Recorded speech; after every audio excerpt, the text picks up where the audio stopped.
Good morning, and you're welcome to today's Signpost webinar, which is brought to you by Teagasc in collaboration with the National Rural Network, Food Drink Ireland, Skillnet, and Dairy Sustainability. My name is Mark Gibson, and today I'm also joined by Pat Murphy, who is the head of the Teagasc Environment Knowledge Transfer Programme. And Pat, you'll be helping us with the questions later. So thanks for joining us today. So before we start, just to let you know that we have a new addition to the Signpost webinar series.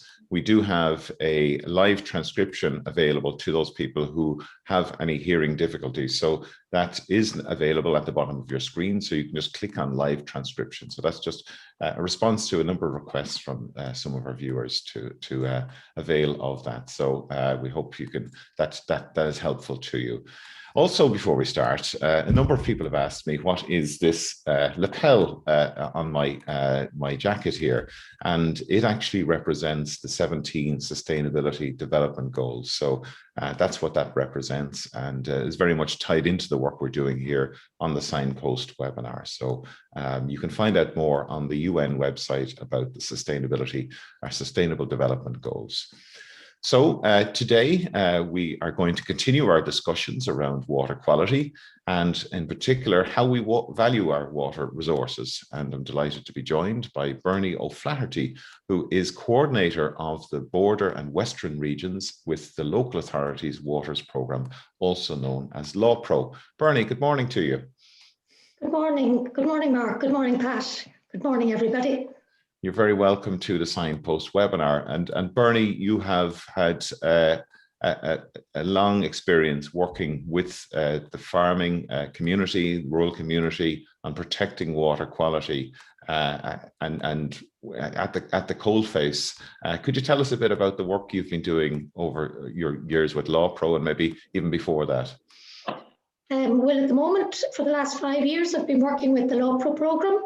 And I've been involved in the community engagement team, the communities team, and also in the role of coordinator for the regional committees for the Border and West, and looking after the general programme. Prior to that, I spent over 30 years with Monaghan County Council, and that was more a regulatory role, and it was dealing with all types of pollution, our rivers, our lakes, etc. So that I suppose I've learned a lot, and we would have had particular farm engagement programs to try and deal with the particular challenges in these Drumlin counties at that stage. And then myself, I come from a farming background, and I think that has really been really important to me in the work I've done, because it just gives me a little bit better understanding of people and the situations we're dealing with. Very good. Well, Bernie, we know each other a long time now, so it's I'm really delighted to have you here today, because your experience in valuing this resource, and you're going to talk to us about that, and also you're going to give us a little bit of a better understanding of the sort of architecture around water protection in Ireland. So if you could share your screen with us, and just while you're doing that, to remind everybody, if you do have a question for Bernie, you can use the Q&A tab at the bottom of your screen. And again, just a reminder, if you're just joining us, there is a live transcription service available now that you can click on, or indeed you can turn off you can turn it off at the bottom of your screen if you wish to do so. So Bernie, we'll hand over to you. And just before I hand over to you, just to let people know that today's webinar is being recorded and will be available on the Teagasc YouTube channel and the presentation also. So Bernie, we'll hand over to you. That's grand. Can you see my screen there, Mark? Yes, we can see it perfectly. Okay, well, good morning, everybody, and thanks for the invitation to talk today. I'm going to talk about the challenge of understanding and valuing water, because with all my years in the area, I feel there's a fundamental issue with regard to how we understand and value our waters. And I think we really need to work on that if we are to bring about the changes we need.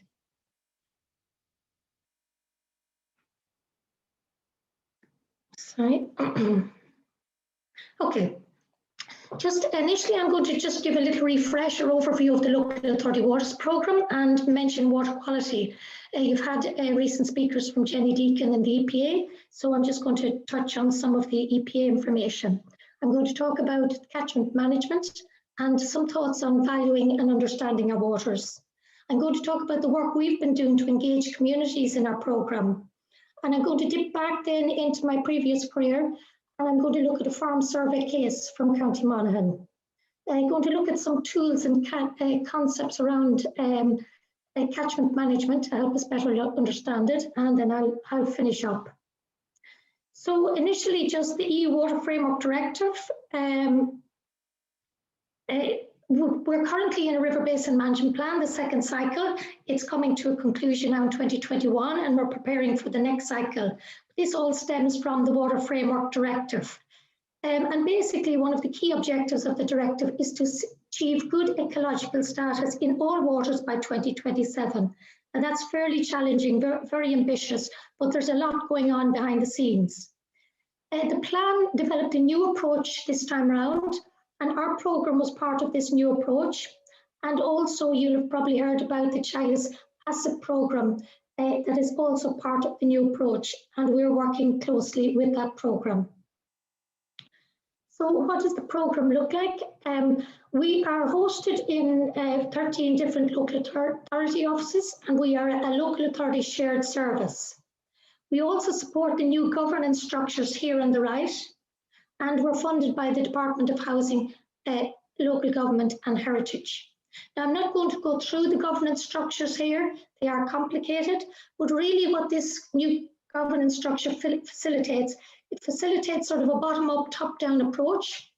And we have the regional structures within the local authorities, and they're feeding into various structures along the way. The important thing about this structure is the two-way arrows and the conversations that are going on. One of the first things community said to us when we began to engage back in 2016 was there's a lack of joint-up thinking. And this new approach is to address the joint-up thinking. And this just gives a flavour of some of the bodies that are involved in terms of implementing bodies. So it's all about working together to improve water quality. So just looking a little bit more closely with ourselves, the Local Authority Waters Programme, we have two teams. We have a communities team, which came together in 2016, and the core of that is 13 community water officers and 3 regional managers. Key role is to encourage communities to value water in their catchment and to participate in actions to protect water. We have a second team then, Catchment Assessment Team, and they come on board in 2018. And there's 37 science staff involved there, and they're looking at scientific assessments, identifying the right measure in the right place to help improve water. So just look at the catchment assessment team a little bit more in detail. They're out on the rivers, they're walking the rivers, they're testing the rivers, they're upgrading and improving the science at local level. And they're doing this in 190 priority areas for action, which are outlined in the plan. And in terms of agriculture, where the pressures are identified with agriculture, then they refer the areas to the ASSET programme. And then that's where the ASSET advisors come in, and they have their farmers meeting, streamside meeting, and then they do farm-to-farm engagement with the farmers involved. Now, I'm just going to move on now just to water quality and just give a little refresh on water quality. And this slide, what's important here is on the left-hand side, you can see over the years from 2007 to 2009, a decline, from 2007, the graphs go right up to 2018, it covers that period. So what's of concern in the left-hand bars is the decline in our high status waters. This has been very significant, and we're losing the best of the best, and this is a real concern. What's also happening over on the right-hand side is our level of poor water quality is increasing. So in terms of the Water Framework Directive, we're going in the wrong direction. So the EPA have also done analysis on the significant pressures on the at-risk water bodies.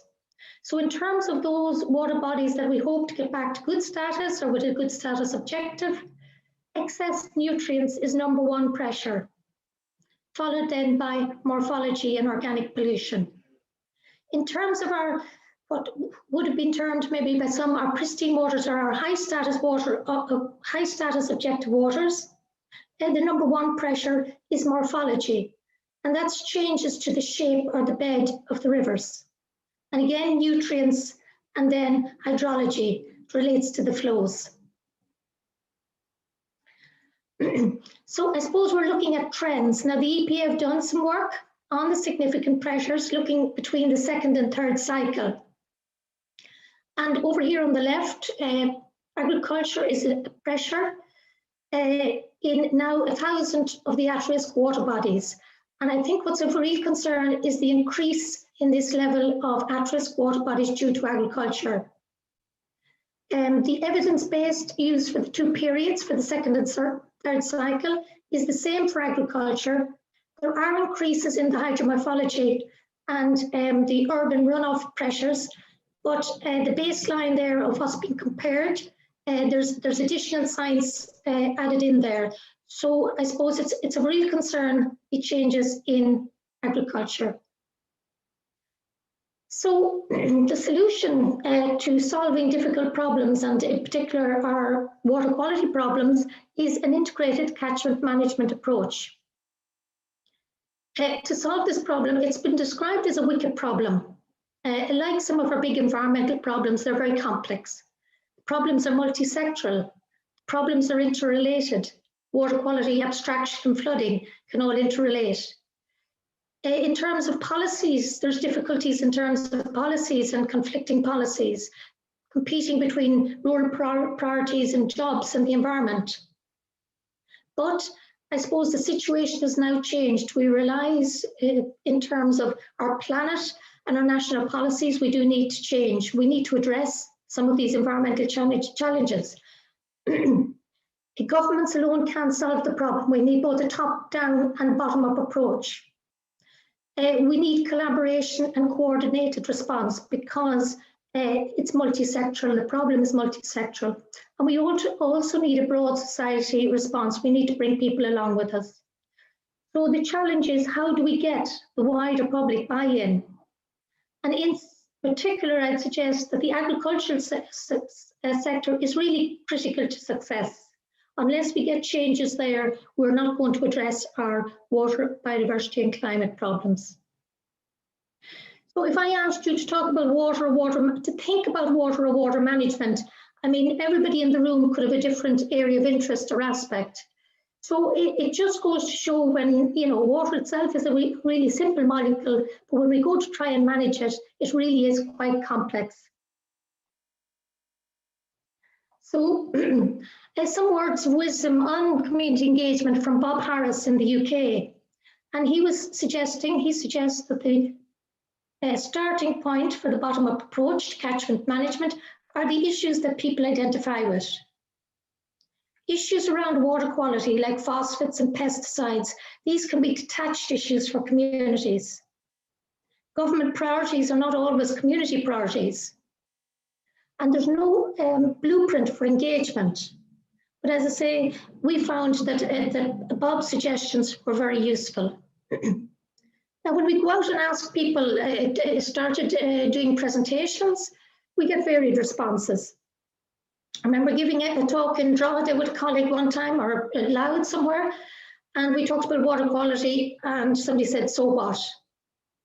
I mean, that set us thinking on our messaging, and helped us inform for the next sessions. But there is a lot of that attitude out there. So what to our environment? I've heard somebody else say, "Oh, I can't listen to this anymore. It's can't get my head around it." And they switch channels. They turn off. Maybe we're giving too many do's and don'ts messages, that we're not bringing people around in a different way. Some people then said, "God, I never thought about a river." And we're working with some of these people at the moment. And then you have the passionate people who've been interested in nature and biodiversity for years, and they've waited years for these conversations to start. So I'm just going to move on now to valuing water and ask, do we really value our water resources? And do we promote these values? Ireland is a water-rich country. We've good soils, and the fact that it rains, we can grow grass and we can produce food. and we know we're one of the tops at this. So water, our plentiful supply of water, supports our food production systems. Our agri-industry is very water demanding, and water then itself is part of our own basic life support system. We wouldn't live long without clean, fresh water. Do we value our water resources for our health and well-being? Water is a food, but water comes from our rivers, lakes, and groundwater. That's the same landscape that we're farming for our food. So we need also to be farming for our water. We know our blue flag beaches, we can be prone to contamination issues on our blue flag beaches, and these are really important for local communities and our tourism. And our shellfish industry, again, in nearshore waters, is dependent on rivers delivering clean water into the estuaries and bays. Do we value the plentiful supply of water we have? When we look at the global situation, we're very lucky. It takes 25 to 50 litres of water free from harmful contaminants to meet a person's basic daily needs. But millions don't have access to clean, safe drinking water supplies. In Ireland, we have our water on tap, but few people could say where their water comes from. And some wonder, do we really care? The Heritage Council looked at the water situation a number of years ago, and they suggested that in Ireland our water is so good and plentiful that we take it for granted. We fail to see that our water is a precious resource that needs to be safeguarded. So I suppose my question is, do we value our water resources sufficiently to take the right actions to protect them? And just quoting somebody here, we get what we value, so we really need to value these. I'm just moving on here now to the RSI are doing a number of research programs at the moment, and this whole area is being researched. And they have looked at the external factors and the internal factors that influence behaviour. So regulation here is one of the key external factors. And maybe from when I started, going back a number of years, maybe we depended too much on regulation and we didn't address some of the other factors. So the internal factors that need to be addressed to influence behaviour are our beliefs, our values, and our attitudes. And of course then, our environmental knowledge. The behaviour change methods they discuss are education awareness, but they do point out that information alone is not sufficient. So in our programme, we have elements of outreach and relationship building, and we feel this is really important, and then developing social influence. The peer-to-peer learning is very important for us. So I just want to introduce the concept of water literacy. I'm adapting text from the Irish Ocean Literacy Network, and they talk, I've replaced ocean with water here. So a water literate society is one which understands water's influence on us and vice versa. And a water literate citizen understands the importance of water to humankind, can communicate about water in a meaningful way, and can make informed and responsible decisions regarding water resources. And I think that this is the kernel of the issue that we need to ensure we have this in place. So are there opportunities, I would ask, to strengthen our community and our agricultural training and engagement areas to build this understanding? Now I'm moving now to our own programme. And we found some opportunities. There were some challenges, as I mentioned earlier. But we found an appetite for information and involvement. There's a new interest across on environmental matters across society, and obviously people look at climate, biodiversity and water nearly all together. That's what we find with communities. We have a new fund to help engage, and that's been really important, and we have a really good team on the ground with a range of background and skills. We identified synergies with the work of the Department of Rural and Community Development, the public participation networks that have been set up recently, and the LEADER programme, where we noted that they had 5 million available for water conservation projects and 8 million for biodiversity over the 2014-20 period. We also developed a partnership with the Rivers Trust, so we're bringing in learnings from the UK as well to our programme. So in terms of our own community engagement program or processes, this has evolved over the years, and a lot of this has been learned by doing and taking guidance from where we could get it. There was no blueprint starting out. So as I say, many people we've met never thought about their river before. So we're starting new conversations with people. A lot of these conversations are down by the riverside or lakeside, and we're building a connection with our waters, our local land environment, and our local landscape. And this is really important to people. We're also trying to build trust in the science and the new approach, and as we work with communities, build trust in new relationships with public bodies. We're developing a community around water by bringing like-minded people together or facilitating them coming together. And this pride and understanding, this pride of place is very important in Ireland. So we're encouraging further knowledge. Some of the groups want to do more. So in terms of further knowledge, we have directed them towards training and citizen science. And this is to encourage informed action, understanding the issue and its impacts. In 2021, thanks to my colleague Fran Igo is spearheading it, along with some of our communities team, to develop further training tools so that we can promote training, further community training on water biodiversity in 2021-22 with leader companies. And this is already gaining traction, and we're very happy with the pace this is going at. And we also have our Working with Water Biodiversity guidance, a guidebook for communities that suggests many projects that they can undertake. And again, a few communities then have developed further, and we want to support this type of stewardship. And again, some of the stronger communities that have built up knowledge and experience are very good at engaging with local landowners and undertaking local projects.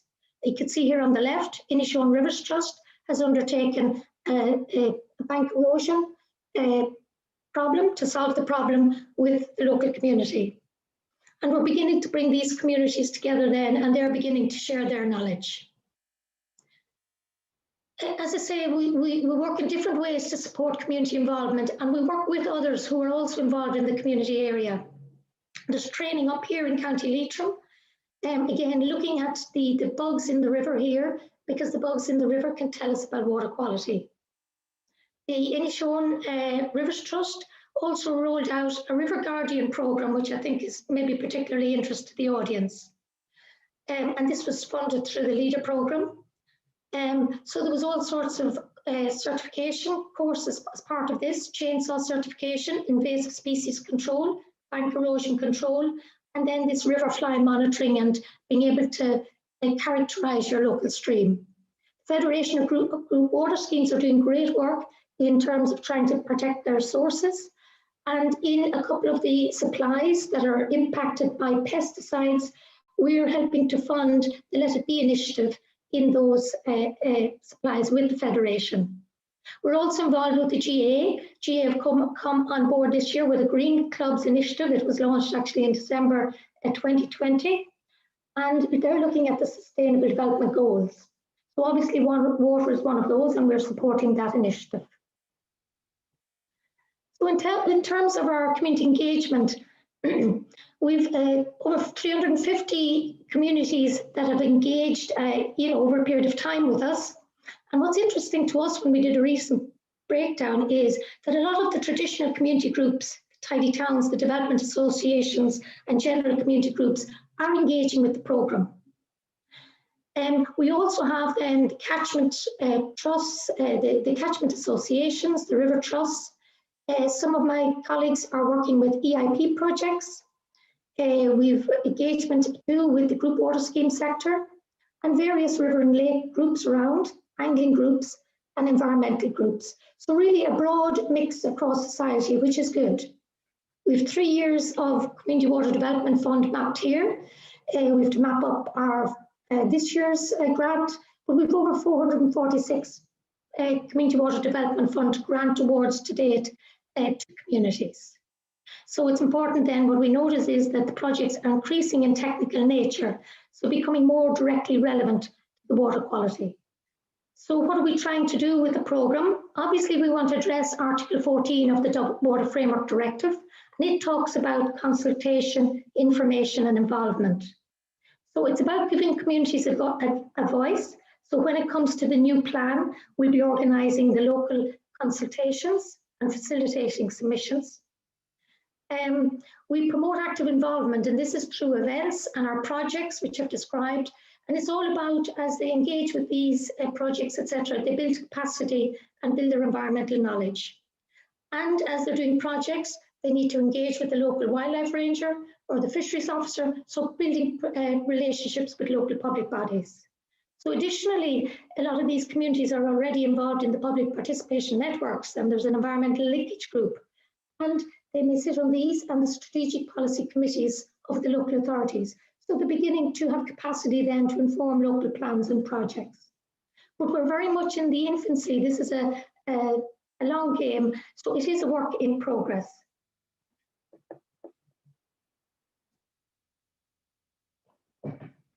So I'm going to move over now back to my experience in farmer engagement.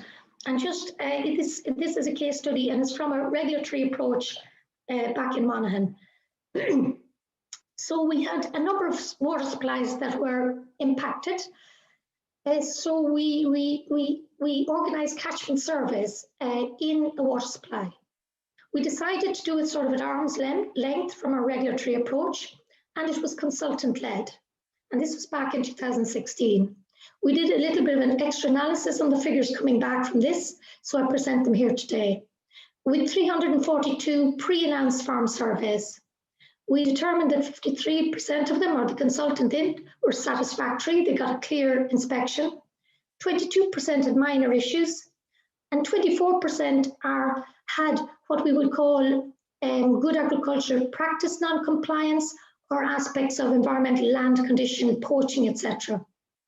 And these were identified as issues posing risks to waters. We found that the average slurry storage capacity back then in 2006 was good, average of 28 weeks.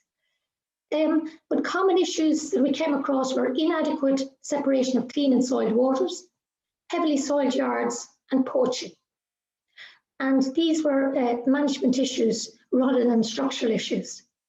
Now, what we did find, as a follow-up to the consultant survey, every farmer got informed of the situation, got a letter, and they were told we would follow up where the 24% non-compliances were noted. We found that with low-level enforcement, 77% of those with non-compliances resolved the issues. That was followed up by local authority visit and advisory work. Less than 4% of farms resulted in enforcement action, and this was legal notices and cross reports to Department of Agriculture. So the learnings from our case study, well, we got the IFA involved at an early stage, and the IFA, the Irish Farmers Association, they hosted a public farmers meeting, and they introduced the consultants and ourselves, and they asked for cooperation among the farmers in the catchment. We had excellent participation. What's also of interest is that even though there were pre-announced surveys, yet still there's significant levels of poor practices posing risks to waters. So we determined maybe the farmer wasn't necessarily seeing the yard the same way we would see them from a water quality perspective, and perhaps there's learnings there. 10% of the reps farms were unsatisfactory. What we did know, there's a potential for quick wins and improve farmyard management. And as I say, with a bit of advice and a bit of engagement, we were able to achieve that. But there was a requirement for regulatory and enforcement measures up the scale as well. There was a general willingness to do what's right. But in general terms, we found with the agricultural community, there's a lack of awareness. They wouldn't realise they're in a water supply catchment, for instance. There's a willingness there, but we felt an insufficient understanding of the impact of their practices could have on waters. So I'm just going to now touch on some aspects of catchment management where farming community environmental knowledge or the water literacy could be strengthened. So the importance of small streams. Small streams really matter. People are very careful if they're living or working along the main river channels, but our small streams are neglected. Our small streams are living systems. They're not just channels to convey water. So we need to protect and improve them for water quality that gives biodiversity gain and climate gain. You can see a restored river here in Donegal, nice vegetation, nice habitat variation, a bit of partial shading from the vegetation, nice healthy stream. On the other hand here at the development site, and we can see a damaged river corridor. The morphology has changed here. Over the years, the river has been straightened, the bed has been dug out, and in this case, the bank has been destabilized, and the bank has slumped into the river here in the foreground. The vegetation has been removed in this section. So it's moved from what was a nice trout stream to a less healthy river corridor, but we're seeing this right around the country. The value of our wetlands is often neglected, and these are really important for climate resilience. So before Storm Eleanor, I'm showing you a wetland here in Monaghan, but these are really important features because they act as sponges in the landscape for storing storm water. You can see after Storm Eleanor here, it's filled up and it gradually releases that water back to the rivers. So that takes the peak off the flood. But in the last 200 years, Ireland has lost 77% of our wetlands. So another really important concept is this source pathway receptor model. So the receptor in terms of a river or a lake or groundwater, if that becomes contaminated, it's very hard to resolve that problem. But what we can do is we can look at the source, can we control the source, or we can break the pathway. And often I think there's great scope to get the basics right. So diffuse pollution is now better understood, and land losses, how they move over the land and the delivery points to water is now available on a new mapping system. So this allows targeted measures to break the pathway of pea and sediment runoff, and the potential to use nature-based solutions. And Jenny Deacon presented a couple of weeks ago, and she mentioned various methods that could be employed. On the picture here on the right, you can see a delivery point to water, and again, this is where a solution should be focused. Improving land management practice can help reduce the source or break the pathway as well. Obviously, we have a really bad situation on the left, a ring feeder draining into a stream. Below that again, sediment. Sediment is a much bigger issue that we're finding it's a much bigger issue than thought originally. But a lot of areas, maybe from farm tracts, building sites, as I shown earlier, feeding areas, etc., tillage lands, we can get where we've removed the buffering capacity of the rivers, we can get these very heavy flows of sediment into the river. In the middle then, we have a badly constructed farm drain, not to standard. And you can imagine if this field, it's obviously a damp field, if it gets sprayed with herbicide at some stage or nutrients, we know there's a direct pathway into our water course. So we're not using we're not using field margins and practices to prevent these problems. Common issues we've mentioned before occurring: poor separation of clean and soil waters and heavily soiled yards from our case studies. But we can fairly easily address leaky farmyards. So we have to consider a farm with its drainage to be a tributary of the stream. And you can see then farmers can put practices in place in terms of cleaning the yards, because if there's a drain there leading to the stream, prevent the runoff. So it's easy to mop up some of the leaky farm situations, or maybe it needs more effort. Now I'm nearly finished. So it's really about working with nature. And nature does offer us in a similar capacity. And this is a concept we used when we were looking at discharge licenses to rivers. Our rivers' natural background levels of, say, phosphorus are really quite low. We call it down here at the blue level, maybe 10, 15 parts per billion. But the threshold then to good status waters, which is around 35 parts per billion, we have a reasonable threshold there, and this is called headroom. So what we should do for managing our waters is maintain the headroom for economic development, sustainable agriculture, and the necessary wastewater treatment infrastructure. But what's happening in practice is we're wasting this headroom with poor practices right across all sectors.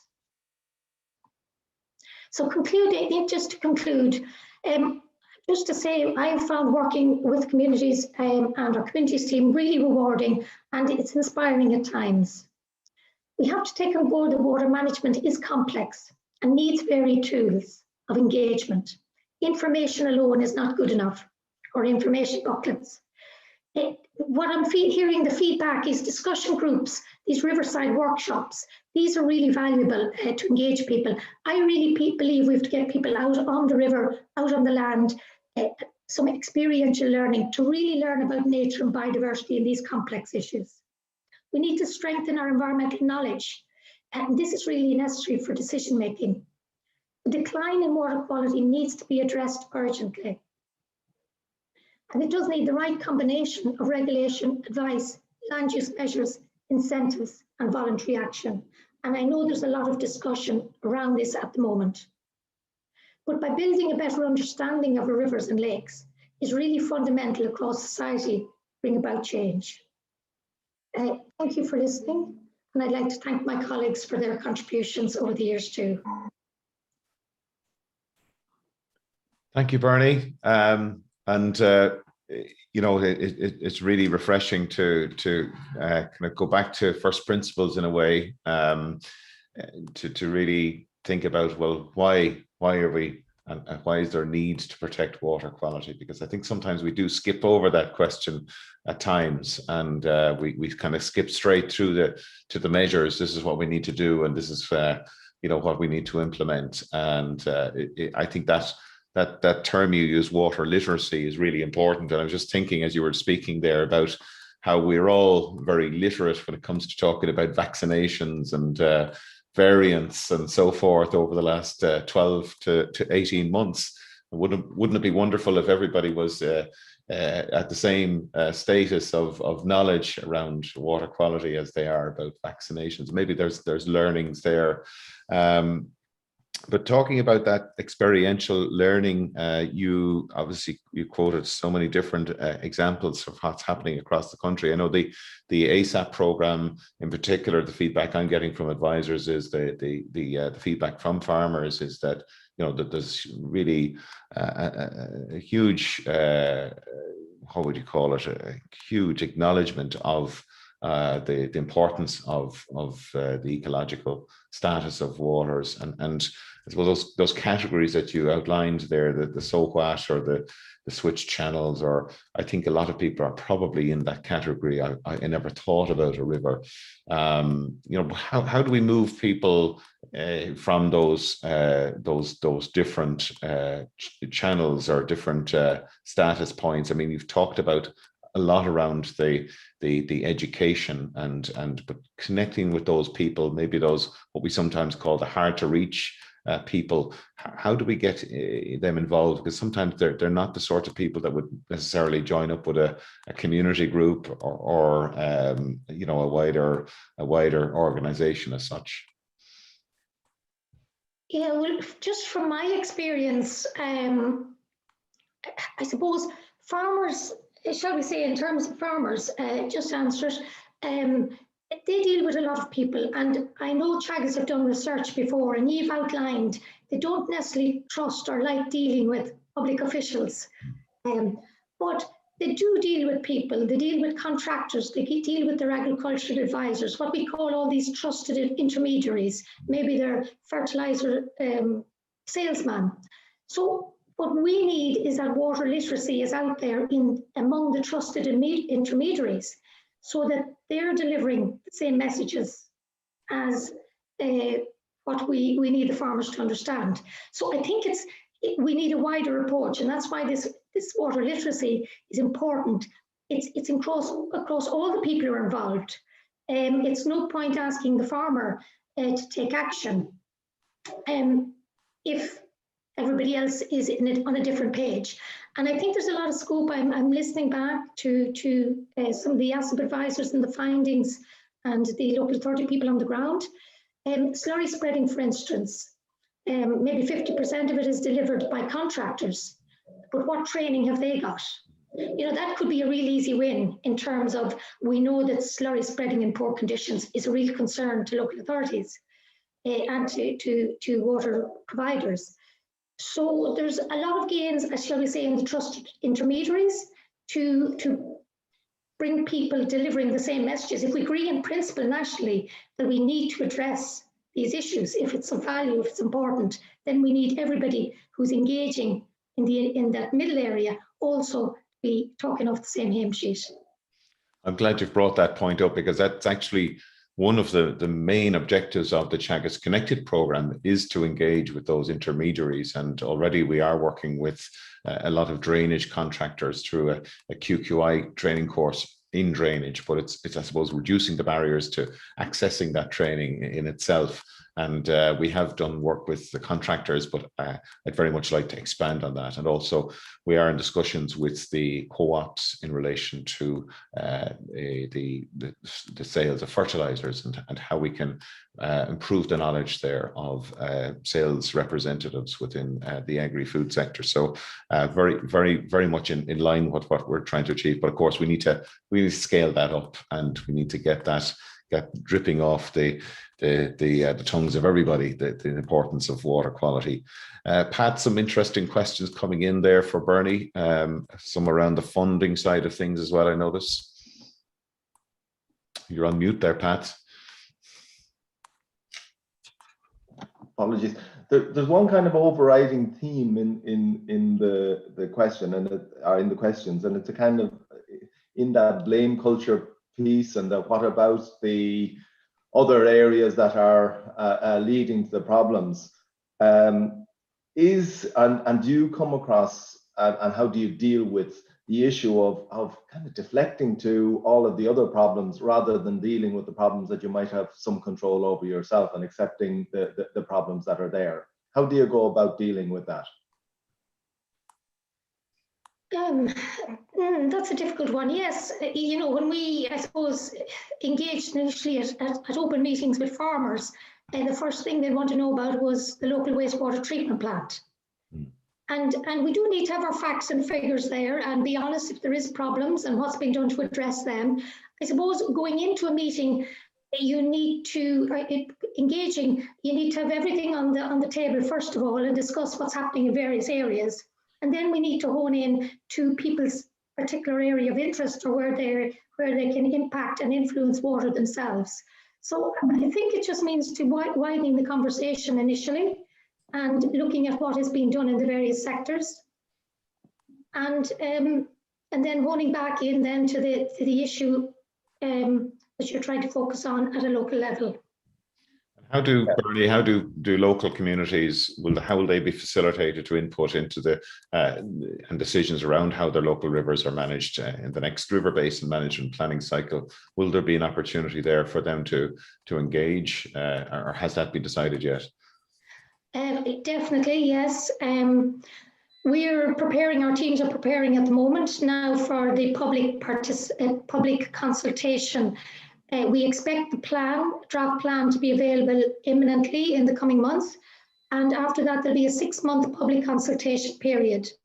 The department itself will roll out a national consultation, so you can go online or you can submit in various ways. But then we'll be hosting, at least what we did last time was at every municipal district area, we hosted one public meeting.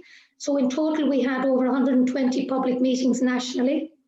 And we propose to do something similar again. Now, we don't know, obviously, with COVID, whether we go back in and have our town hall meetings. And these would be, if we do these, they would be widely advertised and open to everybody.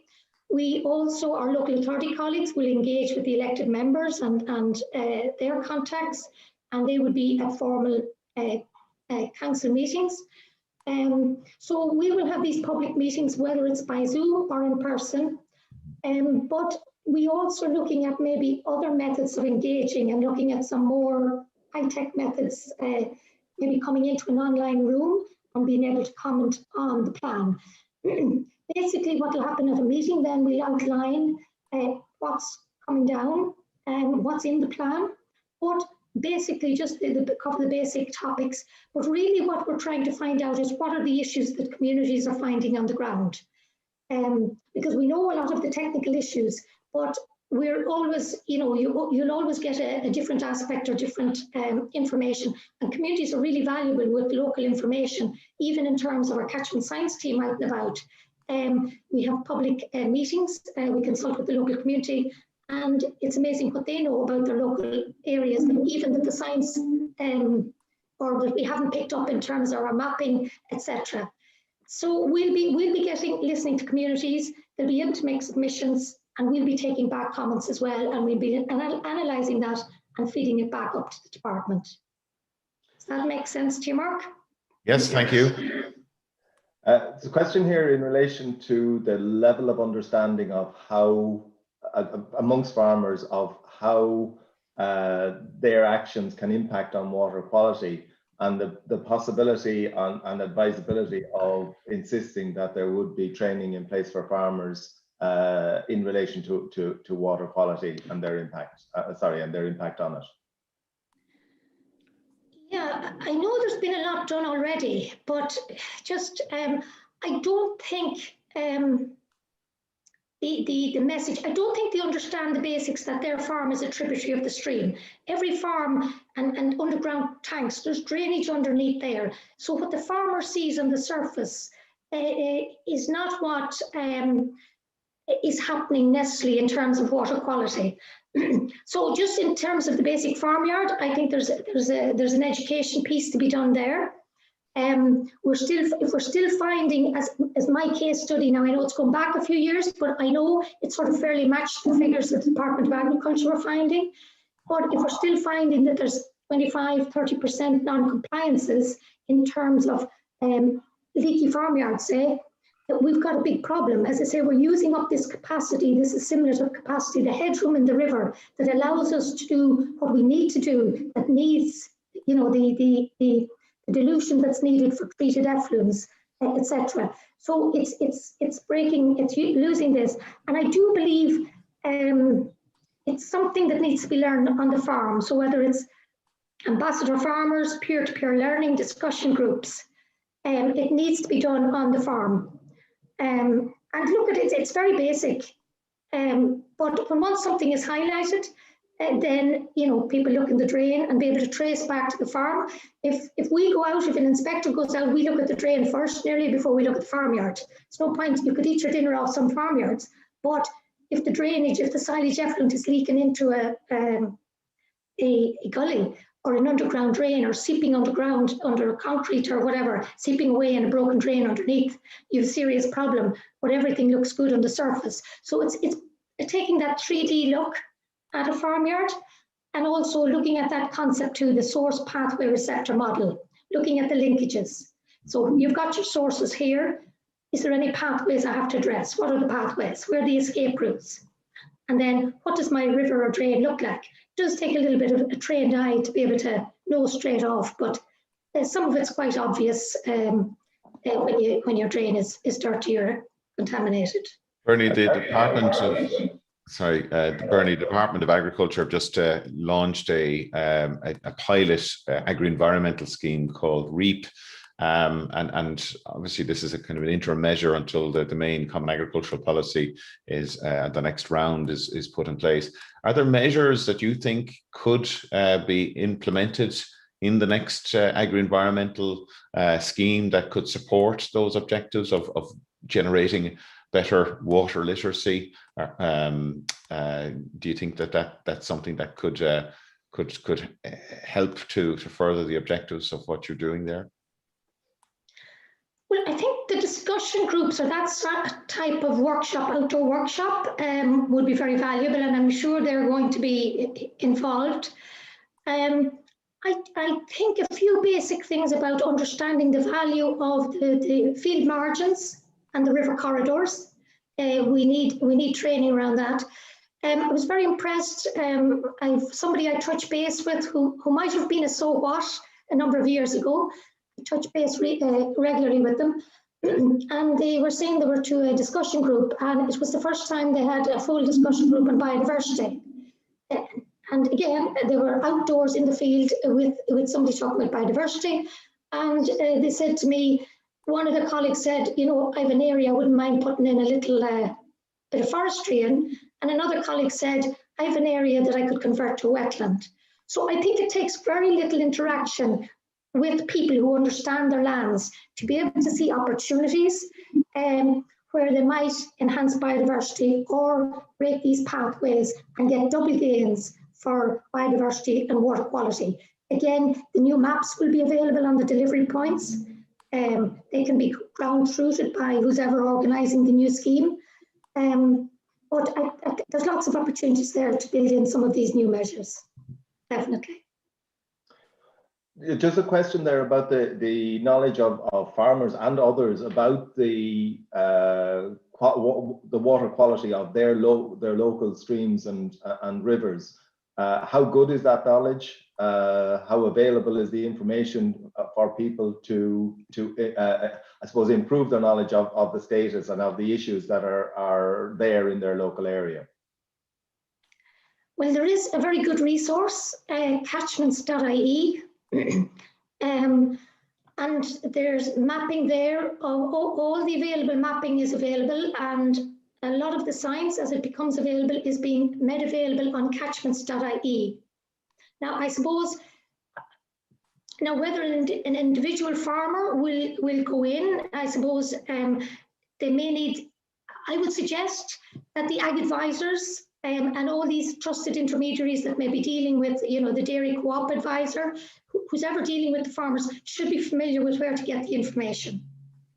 Certainly, information is there at water quality level. You can zone into your local water body. If you have your air code, you can go in and look at the maps. You can look at the water quality section or water status section. You could put in your air code and you can zoom into your local area and you can begin to ask questions then.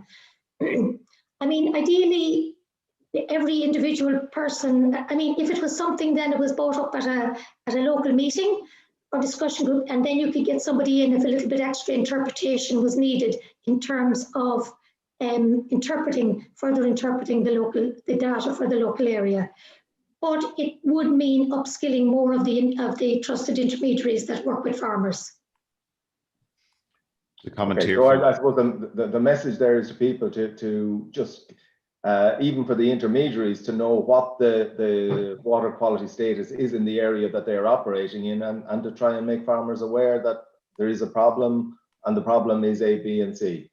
Yeah, and what's also important is on the same mapping system, you can bring up a layer of abstractions. So you could find out if you're in a water supply catchment. The exercise we're doing with the GAA clubs is that's one of the exercises we're giving them directions how to use their area, how to zoom into the map. And then the next question for them to ask is, am I in a water supply catchment? And the idea being there is that if they're in a water supply catchment, then as a club, they might question what herbicides am I using?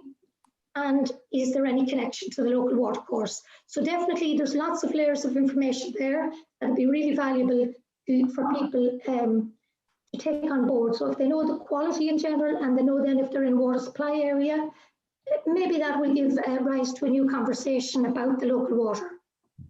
There's a comment coming through here, Bernie. I think it should be taken as a compliment.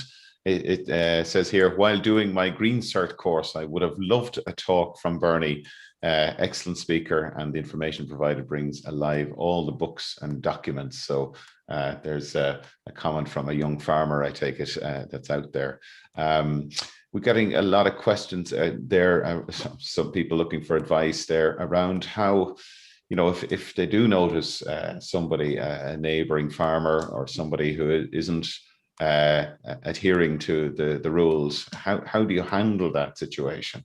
Because we know, and this is a discussion we had with Jenny Deacon, that, you know, vast majority of farmers are adhering to the regulations, but it's the occasional person, whether it be out of just not knowing, but just is not maybe adhering to the rules and regulations. How does one deal with that?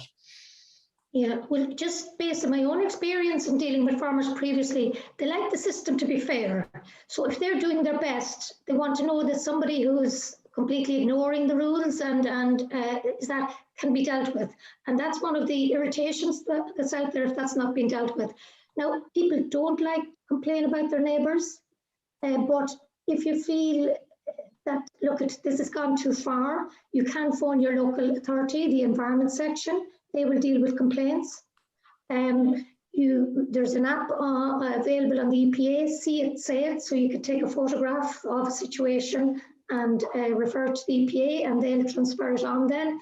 But phoning your local authority, generally they have a very good complaints handling system and they'll try and resolve the issue. Okay. So again, lots of positive comments coming through, Bernie. I suppose for those people, quite a number of requests of people looking for maybe links to those documents that you referred to in your presentation.